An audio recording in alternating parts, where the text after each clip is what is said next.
right, well, City Council members, thank you for all being here. This is the official duty that the mayor has to perform at least once a year is to give a state of our city to City Council, and that's what we're here for this evening. Now, because of this, I end up getting lots of service club requests for a free program, so you guys are my second attempt at this, but the first one definitely wasn't near as long or as involved as what this is. You get the premier event, so thank you for being here and for giving me the privilege to do a mayor's report as to the state of our city.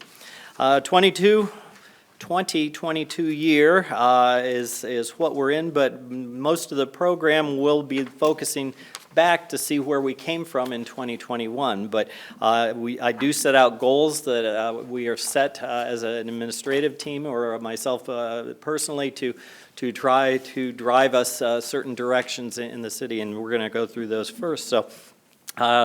The state of our city, Jonathan Millay and Linda Paula both were instrumental in helping put this together, and my thanks go to them. But Woo 22 was something that Jonathan thought would be a fun title to it, and so I liked it also, and we moved forward. So we'll start out. Let me flip the switch.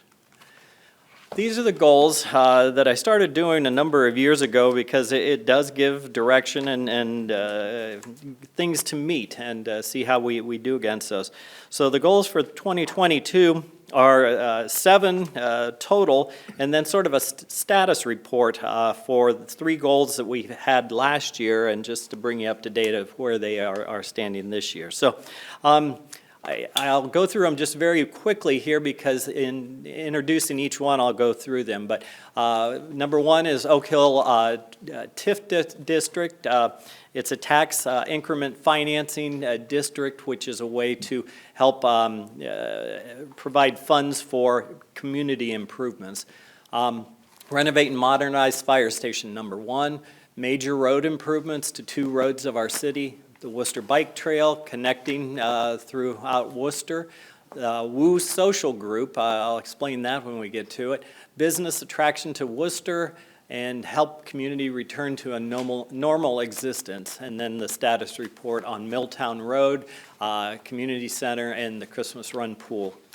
So starting out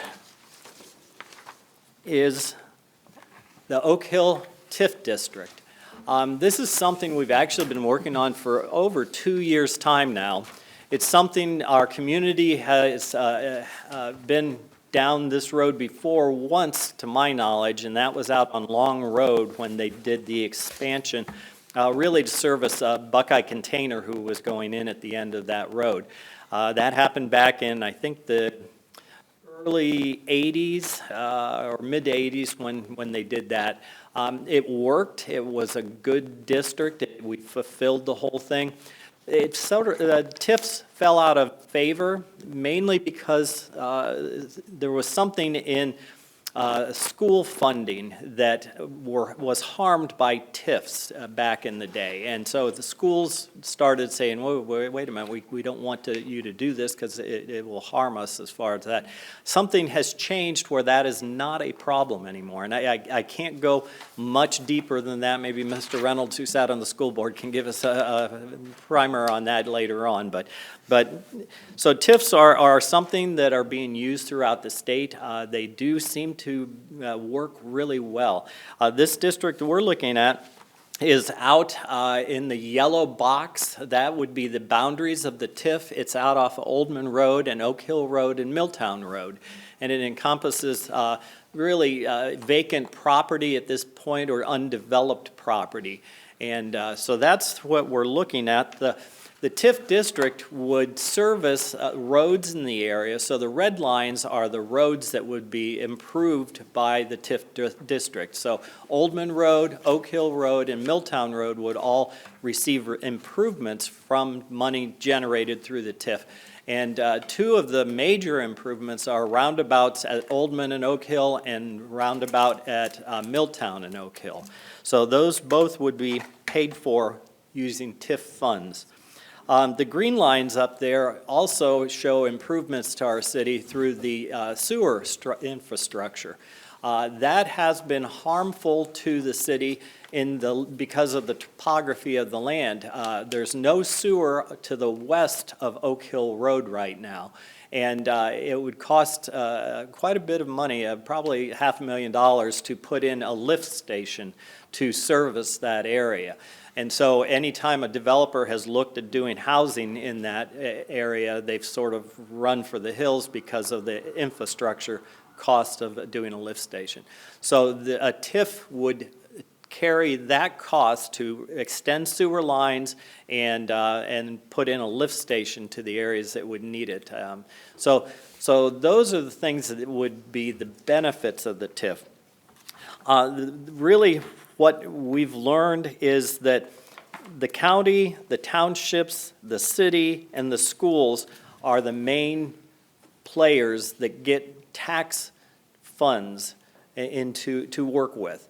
All of those four players would not be harmed by a TIF in any way, shape, or form. None of them would be giving up current tax dollars to have the TIF do these improvements. What it's generated on is what monies would be raised from the improvements of the land and the tax valuations going up. And so the TIF district would run for a 30-year program. But in that time, there would be no harm to any of those districts. Question, I'll tell you what, can I get the questions? Just those four things again? Yeah, the county, the townships, the city and the schools. Okay. Yep. So myself and my admin team believe this is really the best vehicle to try to move development forward and especially housing development. So that's goal number one. Goal number two is to renovate and modernize Fire Station number 1 just to the south of City Hall here. We budgeted with council for the 2022 budget over $3 million to complete this. We've spent 2021 working with the architects and engineering to plan things out. I'd like to say that that is finished at this point, but it is not. So what you see is still sort of a rough stage, but I know they've been working through a lot of different angles.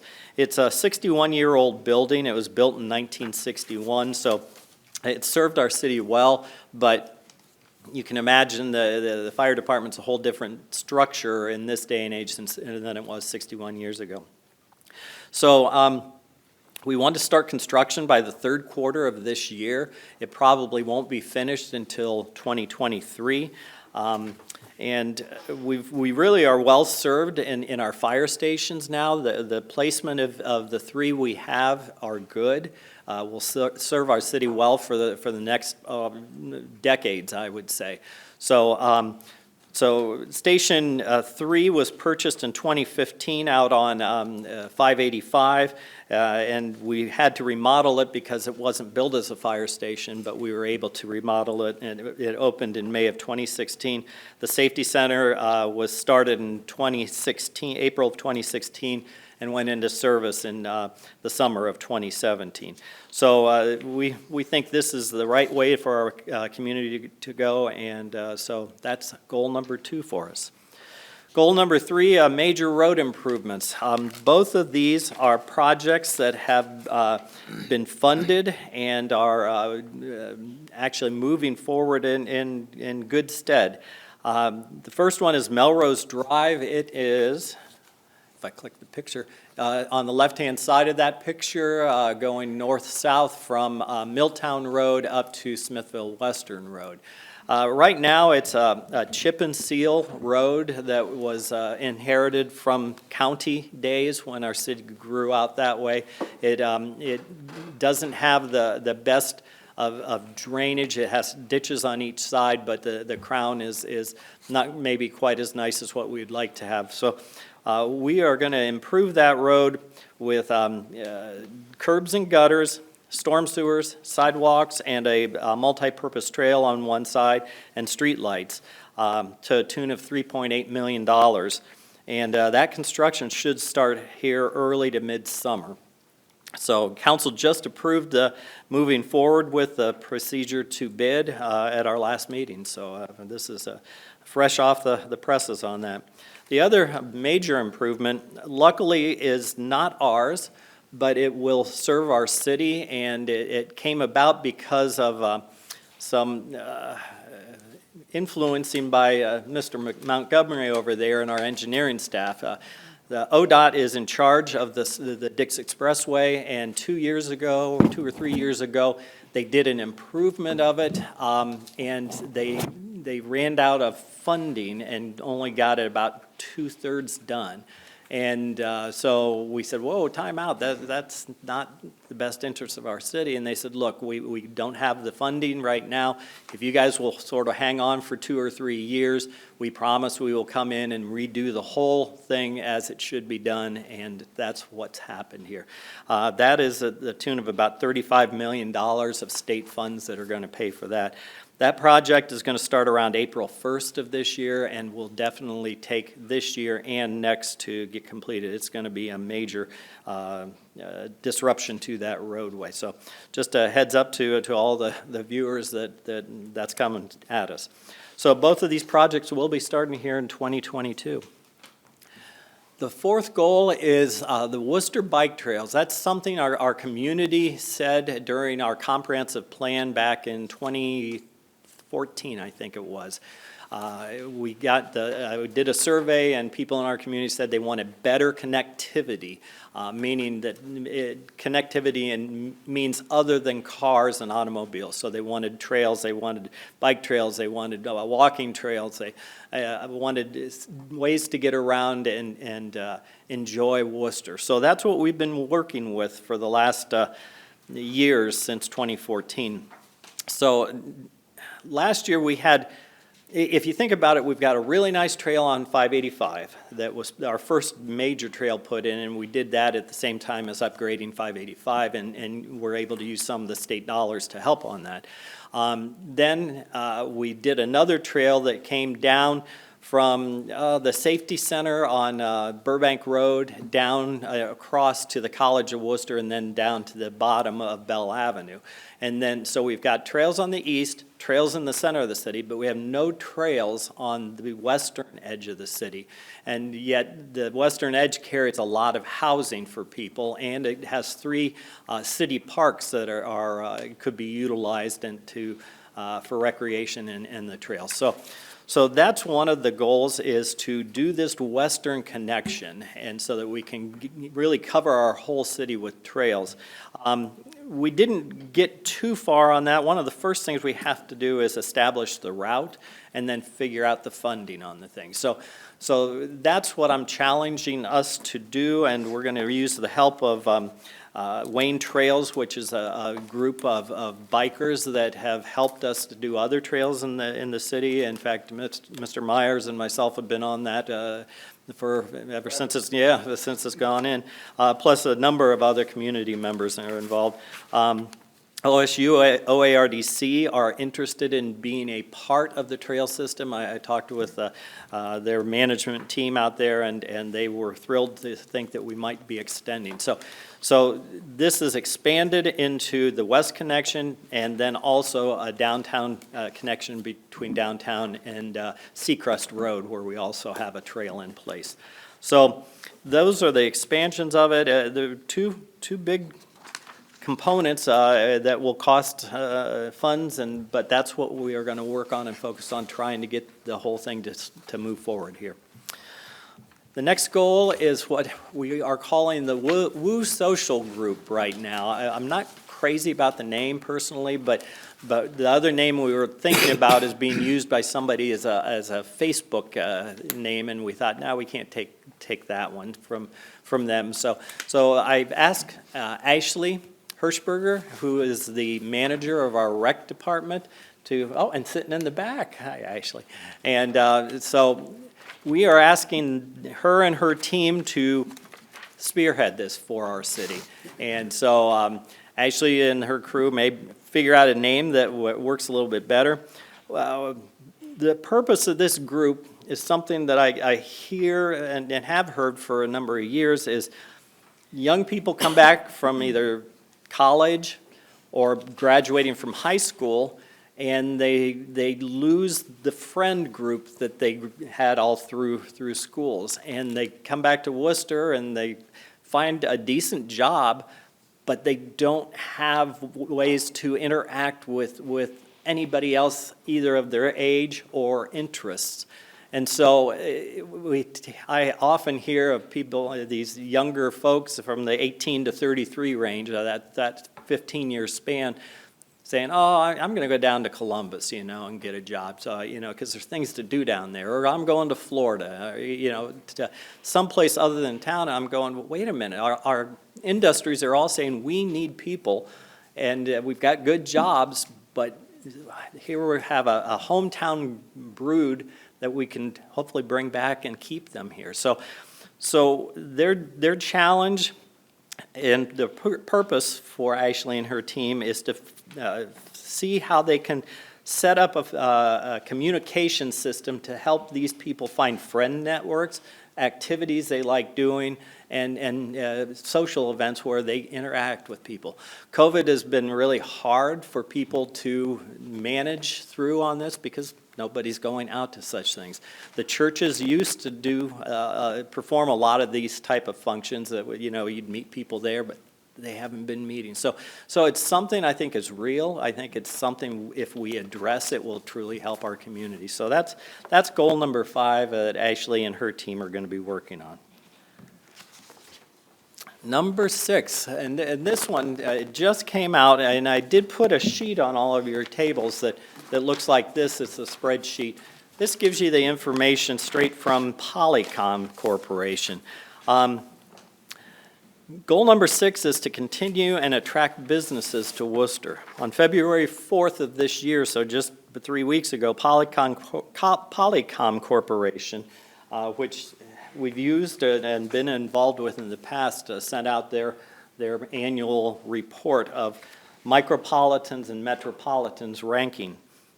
In 2022 report, Wooster Micropolitan area ranked at number 14 for the strongest performing micropolitan economy in the nation among 543 micropolitan areas.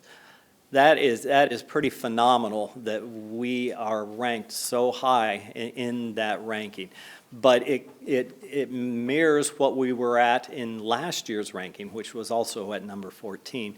And a few years ago, we had gotten down to number 5 in the nation for 2 years. So it's truly an honor for our city to have that ranking. And in that ranking itself, we are the number 1 micropolitan in the state of Ohio, out of 32 micropolitans. So we are at the top of the pyramid on this, and it really is something that will be very helpful to us as time goes on. I don't know if any of you got this in the mail here within the last week or so. It says, the largest semiconductor plant on Earth will be built right here in Ohio. It's talking about what they were able to achieve with Intel. And you know what? I think they're right that that's going to be a huge driver. And in fact, I believe that Wooster, we're about an hour and 45-minute drive from that. I could see some of the side manufacturers that might feed materials into that plant down there coming up to a town like Wooster to set their roots up and just do the trucking between the two. So I really think that's going to be a major player for us, and congratulations to the team down there to make that happen. Site Selection is another magazine that we use to sort of rank ourselves, see how we're doing in the grand scheme of things. They don't come out with their ranking until the end of March, so that's not out or available yet. But last year, in 2021, which used the information from the 2020 year, Wooster was tied with Fremont, Ohio, in ranking 7th in the state, according to Site Selection magazine ranking. So no matter what ranking you're looking at, it really bodes well for our city and the interest that we probably will receive from the business industry. Goal number 7 is returning to normality. Help the community return to a normalcy. I know this is a vague goal in describing exactly how the city carries this out. I know that trying to measure it with metrics is very difficult to imagine. How do you do that? But I really think it's something that we need to try to foster and help as a governmental entity if we can.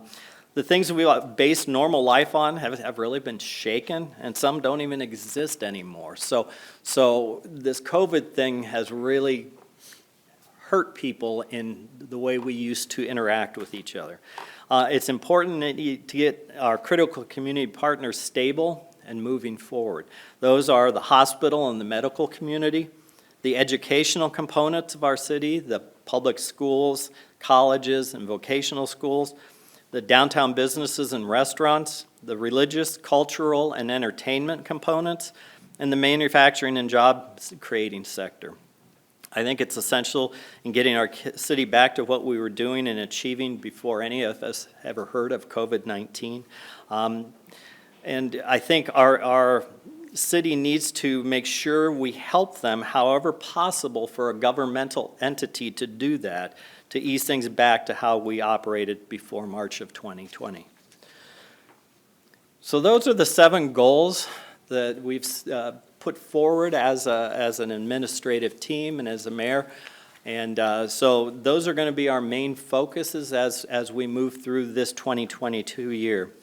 Now here's the status report or update for goals of last year. The Milltown Road Bike Trail Connector.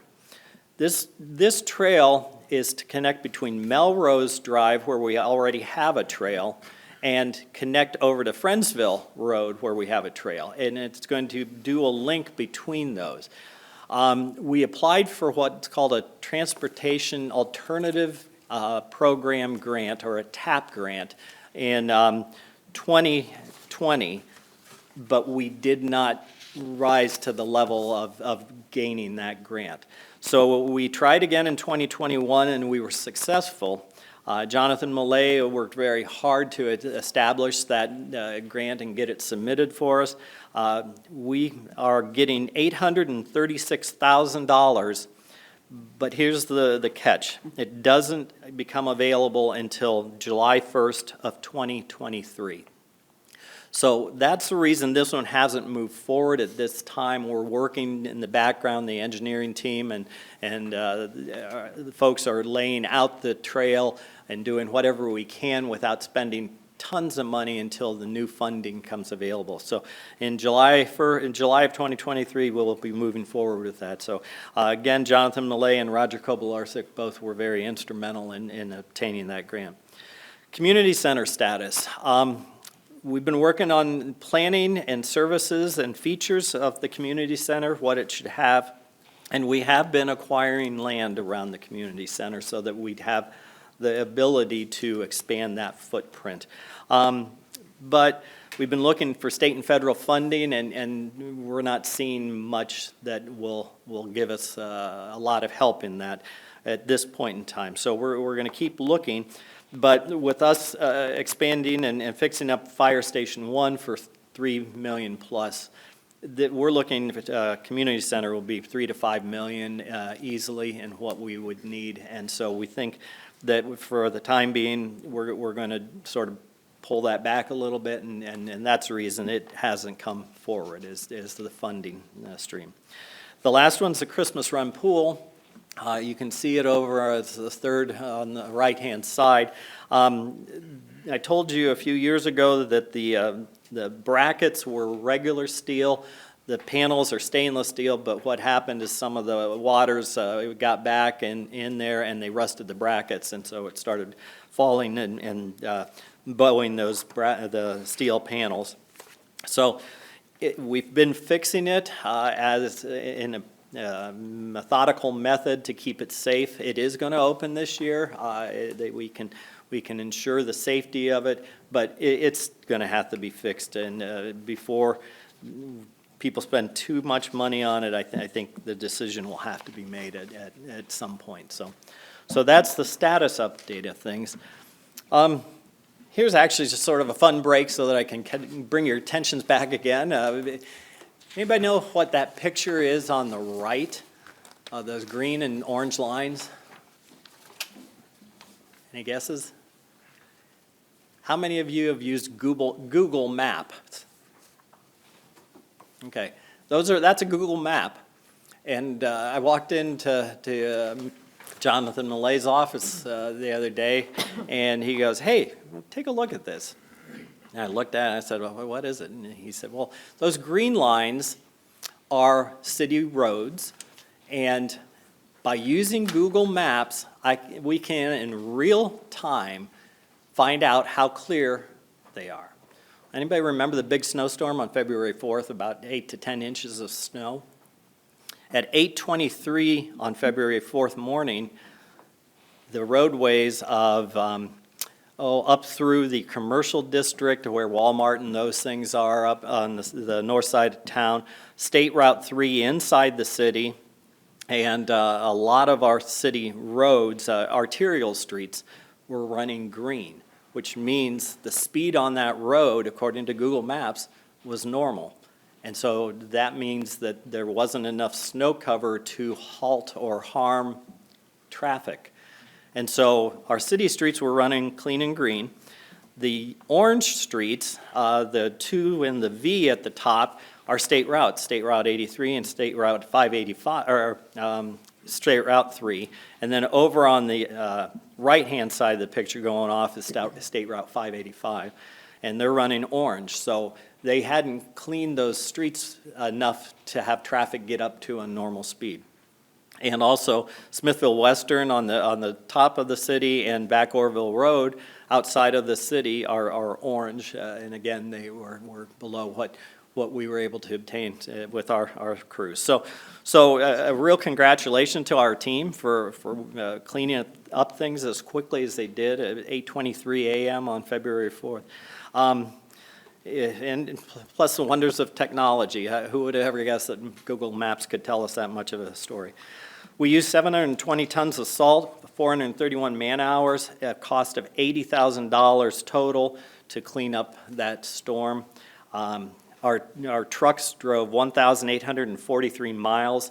That's like somebody who would drive from Wooster to Daytona Beach and back again, is how many miles that took to clean that up. So it's been an adventure this year, but it's neat what our team can do. All right. Here's something, a normal 3 slides for finance. Andre is not able to be here. His son is in an event tonight. He's going to state in swimming, so we're really appreciative of that for him. But here, just really I want to show people that we're in good shape financially. That tax increase we had to do in 2013 and took effect January 1st of 2014 was a lifesaver for us. It really was essential for our community. But our income tax levels are still holding strong, and we are in decent shape for a community our size. The next slide shows where your capital dollars are spent. Storm sewer, water, and sanitary sewer are the 3 colors other than blue. Those are called the enterprise funds or business type funds, so it shows how much we're spent in each one of those. The blue sector is general government, and really that's mainly paving. So any road work that we've been doing as a capital feature is in the blue. Other finances, this is how it shows how your city dollars were spent or on budget or are budgeted to be spent. The only difference in this one is it adds the personnel component in the orange, shows you what it costs for our people to be part of our city team and working forward. And then Capital transfers were in that slide before. That's in the blue at the top. And then O&M, operation and maintenance, and debt service are also a portion of this slide. So it just gives you a really quick snapshot of what that is. This is something you've heard many times. This is our big steel tank down at our wastewater recovery plant. This is our sludge tank. It cost $2 million to build. It was put into use in the summer of 2021. It really has helped solve the issue of unwanted smells.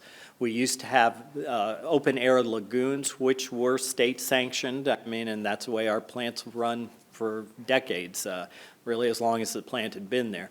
But what was happening is the smells were being picked up by the air and then drifting across neighborhoods or the downtown. So we knew we needed to find a solution to it. This is the sludge tank, and it's definitely in full use, and it's really, I have not heard any complaints personally about smells in our downtown anymore. So good things happen there. This is to honor a couple of our boys in blue.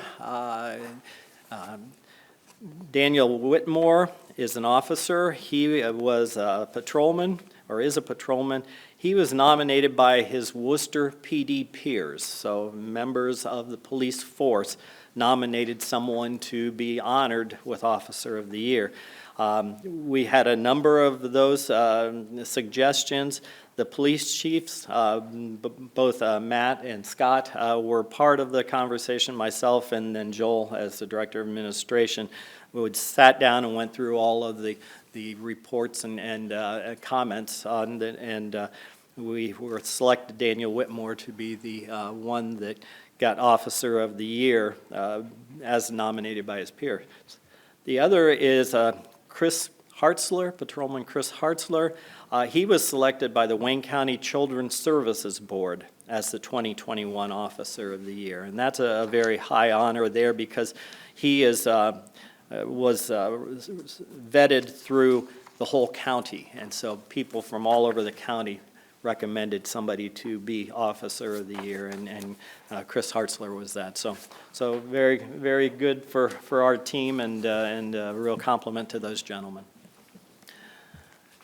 You might remember this. GOJO on May 19th told us that Lester Holt was going to be airing his nightly news report, doing a feature story on the GOJO plant here in Worcester and their Purell product, helping stop the spread of the COVID disease.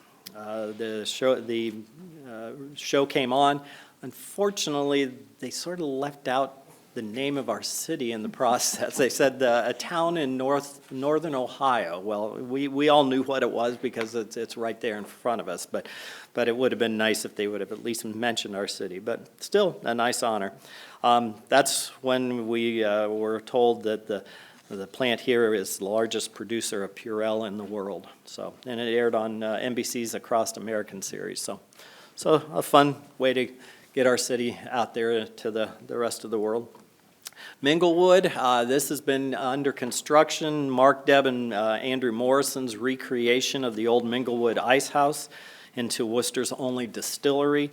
Our building standards team said, that building is going to fall down, you just need to tear it down. And Mark and Andrew said, no, we think it'll work. And so they went in and they fixed it up, and it is really a neat building now on the inside. Well, they are increasing that footprint. They are adding an indoor event space and an outdoor patio area. I'm thinking it will be finished up sometime this summer, and also enlarging the production and bottling areas of that company.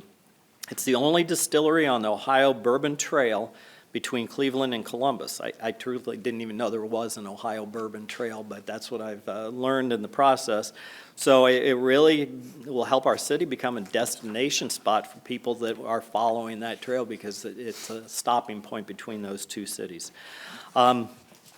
So really with what we have coming forward, JFAB Brewery, Muddy's, and the new Mariolo Italian Restaurant and Liberty Bell Apartments, along with the Minglewood distillery is really helping to shore up what we're calling the entertainment district, and it's starting to come alive in our city. Melrose housing development. This is going to happen this spring, according to everything that we know from the developer.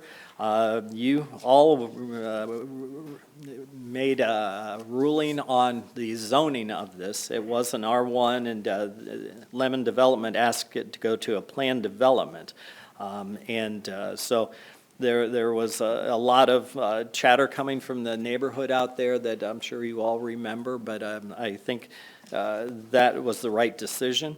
The plans are for 141 unit development with apartments, duplexes, and single-family homes. And I think we've got a meeting with Lemon Development this week to sort of go over what that plan is and when things might be starting. But we think it's going to start building this spring. Want to say thank you and welcome. Thank you to Michael Tefts, the superintendent of Worcester City Schools. He left and went to Revere Schools, and Gabe Tudor, who was with Wadsworth City Schools, came down to Wooster into the new position, the superintendent. Tom Pukas was the chair of, or the president of the WEDC. He left and went to Louisville as a city director over there, and Mary Beth Burns took over the reins of running the WEDC for us. She was with Smuckers Corporation before that. And Sally Patton with the College of Wooster had taken on the reins of running the Wayne County Community Foundation. She announced that her retirement was coming at the end of last year, and Melanie Garcia filled the role to keep that organization moving forward. Let's see. Okay, and here is a changing of the guard. Jeff Baddock had been with our city in the recreation field for 29 years, and at the end of last year, he said he was going to go enjoy life a little bit more and not have so many things to worry about on his plate. And Ashley Hirschberger, I asked her if she would take over the role of manager for rec, and little did she know I was going to charge her with one of our goals for this year at that time, but hey, she can handle it, her and her team. So I think we're in really good hands recreation-wise for the last 29 years, and also moving forward with Ashley and her team. Worcester Community Hospital was chosen as a Fortune IBM Watson Top 100 Hospital for a 7th time in 2021. This is a very high honor. It's not a beauty contest, as some people call it, because it's only based on metrics, much like our Polycom ranking. It's only on metrics of how you perform as a community. So 7th type winner is a very high honor for our hospital. That was last year that it was recognized. It was also recognized with the 2021 Baldridge Silver Award of Excellence. That's the first time that we ever tried to become recognized as a Baldridge Award winner. And then it is also named the Worcester Area Chamber Commerce Business of the Year for last year. So our congratulations to the hospital. We have a quality organization, a quality service and healthcare facility, and they've been amazing to have all through the COVID times. Land Bank. Many of you probably remember this. It was formed by Wayne County on August 17th of 2020. Only land banks can be formed only by the county, because the county is the only one who can release or void the back taxes owed by an organization. So that was critical to have them do that. We've been very helpful and nudging to see if we could get them to do that, because it really has been a good thing. The properties that are underwater, they usually have a lot of tax liens against them, and unless you clear those away, it never will come back to life, because those just keep following the property. So this land bank has helped make that doable now. We did 2 houses through the land bank in 2021 where we fixed them up. We use our building standards team to sort of check the houses out to make sure that they are worth fixing up or if they need to be demolished. And so we fixed 2 of them up and resold them to new older owners through the land bank, and so they've been helping the neighborhoods. The 2 houses were one at 329 College Avenue and 358 West Larval Street. And we've got more houses already on the list in the last meeting, which I attended this past week. Clear Creek Park. This is the newest park for our city. It opened in the fall of 2021 with a soft opening because there are still a few things we're waiting on. We have a pavilion that was supposed to be here in November, and it's somewhere still in transit. It is in the United States now. It was one of the ships sitting off of the California coast for a while, but it is in the United States, but we're not sure where yet. Last report was it was supposed to come in this week, but I haven't heard anything so far. So the pavilion is going to be built. There's a small playground to be built this spring. And otherwise, restrooms are open, the trails are open, the parking lot's paved, so people, please use it. Thank you to Dick and Judy Seaman Foundation for helping fund this. If you don't know where this park is, if you know where the tennis facility is on Venture Boulevard, it is just to the south of that, so you'll see it as you go by. Here's a Liberty Bell creation. This is Mike Mariola is planning on having a new Italian restaurant on the main floor, and on the second floor, a group called Liberty Bell Limited, represented by Matt Long, is building 8 apartments on the second level of the building. So the groundbreaking is planned for mid-March. I'm not exactly sure of the date yet, but that's something that will be taking shape here and helping to establish that entertainment district for our city. Grigio Wine Shop opened on June 22nd of last year. It's just south of the St. Paul Hotel, where Somar, the wine shop Somar, was in the building. Congratulations to Natalie Gray. She is the owner of the new business in the downtown. It's very nice. If you haven't been there, it's worth stopping in and checking it out. An event that it was pretty cool, actually, is started by Jason Anderson. He was working on a master's thesis, learning and teaching others about the man for whom our city is named, General David Wooster. His quest turned into an admiration of this commander-in-chief of a provincial army. The journey then became a belief that this American general deserved to be recognized and remembered. So Jason started a fundraising campaign. I think he had to raise close to $100,000. City Council did participate in making that happen. And he did raise the money, and the statue was erected on July 24th, 2021, on the Wayne County Public Library campus. And there's our own President Beitendijk talking to the group in that picture. So thanks to Jason Anderson and General David Wooster for the roles in our city's history, and to President Beitendijk for celebrating that occasion.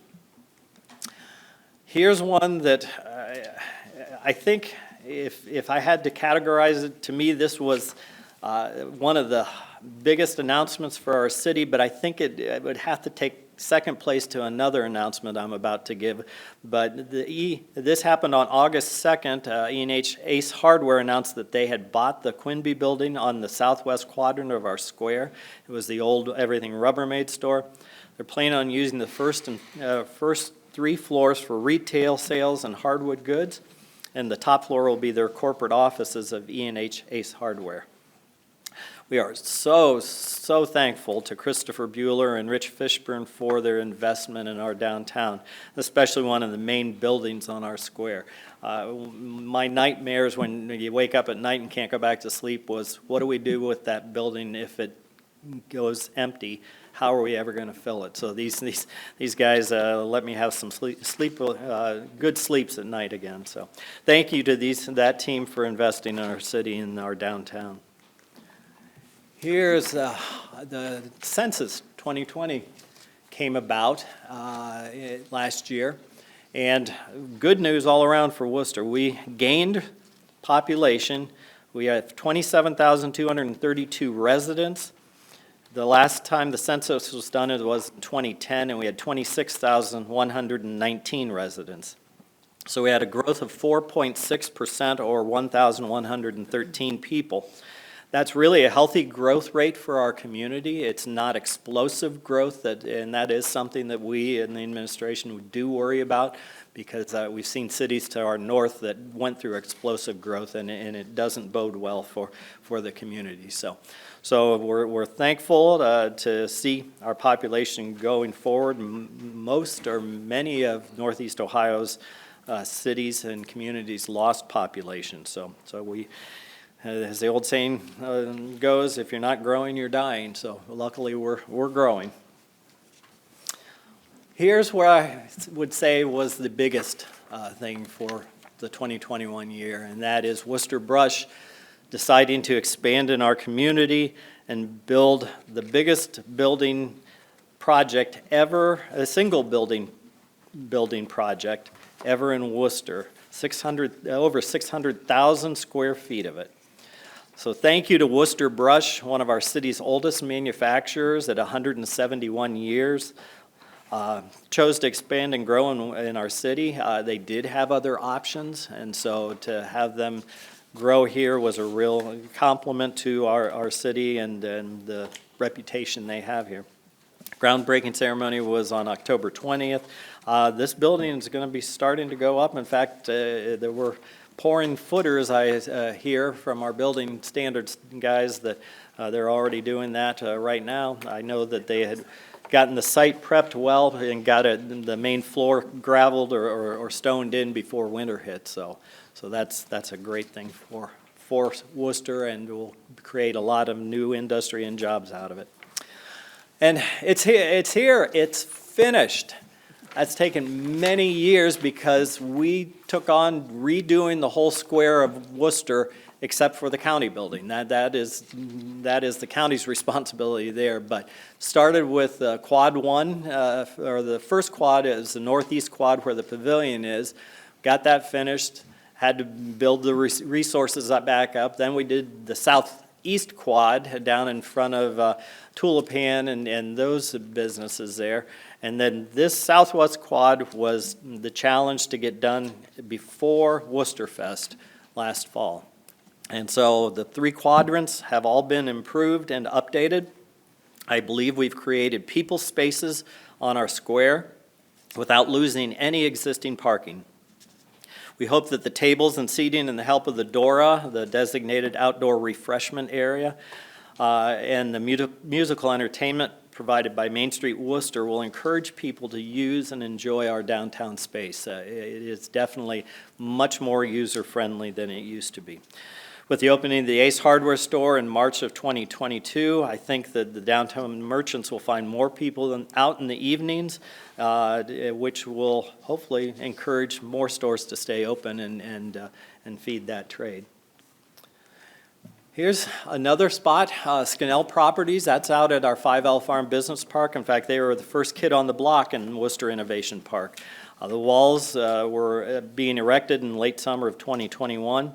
It surely was fascinating to watch this. They poured the walls on the ground and then used a big crane to lift them into place, and then pieced them all together, put a roof on it, and put doors and windows and electricity and plumbing in it, and voila, they had a building. Very, very impressive. This is a 200,000 square foot facility as a distribution center for one of Wooster's manufacturers, so it's an important support for our local industry in town. And here is council. New and returning Barb Knappich, who served well for us a few years ago, and coming back for a new appearance. Mr. Bob Reynolds joining the crew from the private sector, and so nice to have you on, Mr. Reynolds, and good knowledge of how our school system operates.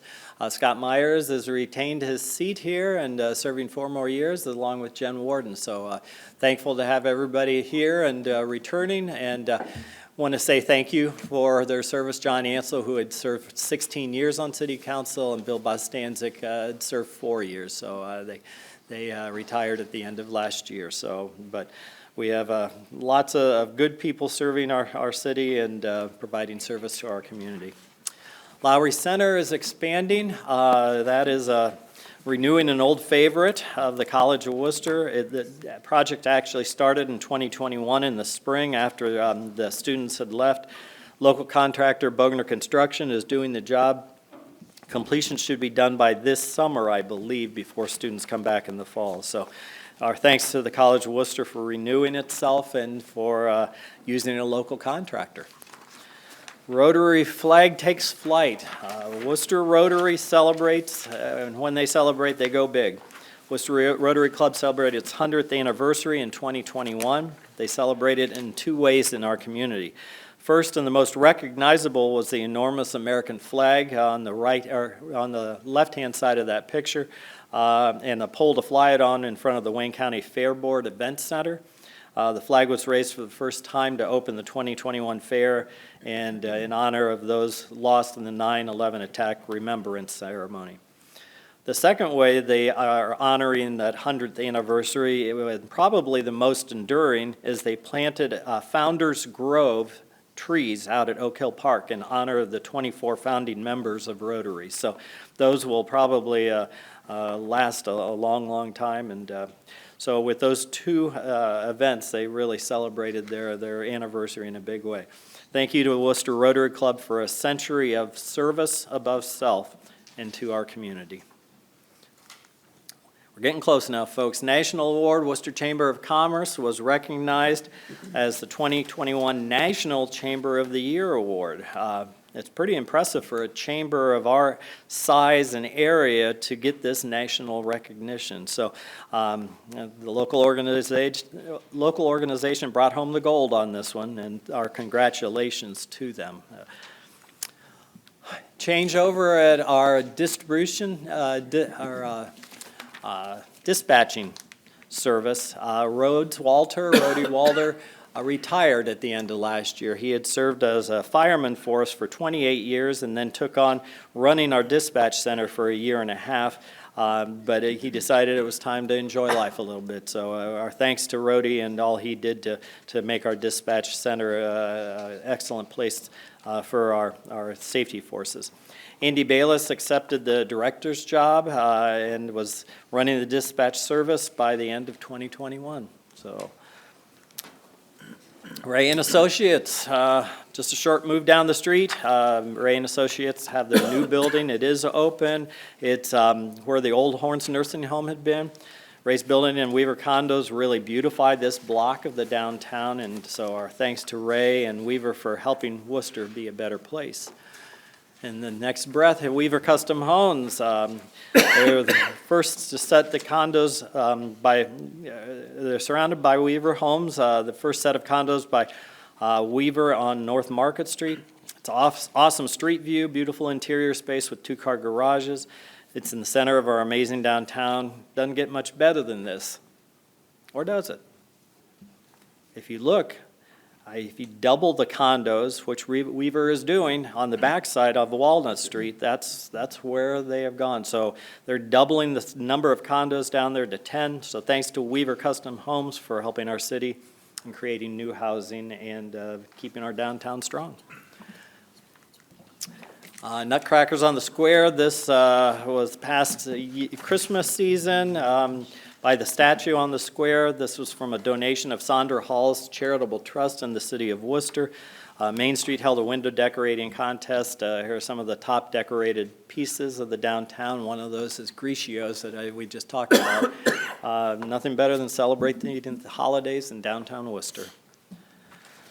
5L Farm Buildings, new jobs and investment. It's working. 5L Farm, the city purchased it in 2020. It's doing exactly what we had hoped. We've sold off pieces of this property to Scannell Properties, LLC, and to the Wooster Brush Company. We still have 2 large lots available for purchase, one that fronts on Geyers Chapel Road and Daisy Way of about 61 acres, one that is on the west side of the property, 56 acres, off of Old Airport Road. So a total of 117 acres still available for industrial development. So that's, if you're looking for space, give us a call. Dominion Gas, they came to the rescue. We've been working with Dominion Energy to increase the natural gas supply to Wooster. We found out that the supply to our city had become very limiting. We reached out to Dominion for help, but didn't realize the big lift that meant. My compliments to Dominion for pulling out all the stops. Our city is heading in a much better place because of the betterment project we got started. So this is the pipeline being installed on Friendsville Road across from the Greystone. It also was first to serve the industrial park that we have out there, Wooster Innovation Place. Salvation Army, I just wanted to thank them for providing the living room project. It opened in 2020, but it has definitely helped our city in giving people a place to spend the days instead of out in the cold or on park benches or other places. It gives them places to have showers and laundry and computers and referrals to agencies for help. And they were a big player for our severe weather shelter this winter. This is just because it was a big player all through 2020 and 2021. This is how the COVID has affected our community. We've really had 4 spikes, April to May of 2020 when the first was started in this area, late 2020 to 21 year, around September 2021, and then the latest spike was from December of last year to just about mid-February. It's just starting to loosen up. We're down to the single-digit numbers of COVID cases in our hospital now. So things seem to be heading the right direction. And I'll end with saying thank you to a team that has been very important through this whole thing, our city manager, supervisors, and all city employees. Admin and HR were the rule makers and how we protected ourselves and the public. They gleaned through all of the laws that were being created at the state and federal level. Then the managers and supervisors were given the task to implement those within each of their own divisions. So they had their regular job to do, and then also this new focus on keeping people safe. But it worked. We didn't have many cases of COVID that were caught on the job. And the last slide is the authenticated site. It's finally here. We've been trying to get this to our city as an authenticated site by Jobs Ohio and the Ohio Department of Development for over 2 years. It's finally happened. We can now say that Wooster's Innovation Park now has Site Ohio Authentication designation as of January 28th of 2022. That's a big thing because that's how people will find us here.